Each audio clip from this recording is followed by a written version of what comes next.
സമ്പത്തിന്റെ നെറുകയിലിരിക്കുമ്പോഴും സാധാരണക്കാരന്റെ ജീവിതം നയിക്കുന്ന അമേരിക്കൻ ശതകോടീശ്വരനായ വാരൻ ബഫറ്റ് 6 പതിറ്റാണ്ടിന് ശേഷം ബെർക്ക്ഷയർ ഹാത്വേയുടെ സിഇഒ സ്ഥാനം കൈയൊഴിയുന്നു. ഓഹരി നിക്ഷേപത്തിലൂടെ വളർന്ന വാരൻ ബഫറ്റിന്റെ ആസ്തി 16,900 കോടി ഡോളറാണ്. അതായത് ഇന്ത്യൻ രൂപയിൽ 14.29 ലക്ഷം കോടി രൂപയുടെ ആസ്തിയാണ് വാരൻ ബഫറ്റിന് ഉള്ളത്. 1960 സുഹൃത്ത് ചാർലി മുങ്കർ അദ്ദേഹത്തിനൊപ്പമാണ് വാരൻ ബഫറ്റ് ബെർക്ക്ഷയർ ഹാത്വേ ഏറ്റെടുക്കുന്നത്. ലോകത്തിലെ 5ാം നമ്പർ കോടീശ്വരനാണ് 94-കാരനായ വാരൻ ബഫറ്റ്. പുതിയ സിഇഒ ആയിട്ട് ചാർജ് എടുക്കുന്നത് ഗ്രെഗ് ഏബൽ എന്ന് പറയുന്ന 62-കാരനാണ്. 94 വയസ്സായ ആൾ സ്ഥാനം ഒഴിയുന്നു, 62-കാരനായ ആൾ സ്ഥാനം ഏറ്റെടുക്കുന്നു. നമ്മൾ 58 വയസ്സിൽ റിട്ടയർ ആയിട്ട് ഇനി എനിക്കൊന്നും ചെയ്യാനില്ല എന്ന് വിചാരിക്കുന്ന സ്ഥലത്ത് 94 വയസ്സിലാണ് 6 പതിറ്റാണ്ടുകൾ സേവനമനുഷ്ഠിച്ച ശേഷമാണ് അദ്ദേഹം സിഇഒ സ്ഥാനം മാറുന്നത്.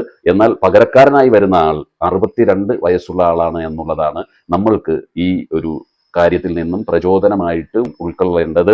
നമ്മളുടെ പ്രായം എന്ന് പറയുന്നത് വെറും അക്കം മാത്രമാണ്. മൈൻഡ് സെറ്റാണ്, നമ്മളുടെ ചിന്താഗതിയാണ്, നമ്മുടെ വിഷനാണ്, നമ്മുടെ എനർജിയാണ് നമ്മളെ മുന്നിലേക്ക് നയിക്കുന്നത്. എല്ലാവർക്കും ഒരു നല്ല ഹാപ്പി ഇൻവെസ്റ്റിംഗ് ഉണ്ടാകട്ടെ എന്ന് ആശംസിച്ചുകൊണ്ട് മറ്റൊരു വീഡിയോയുമായി നമുക്ക് വീണ്ടും കാണാം.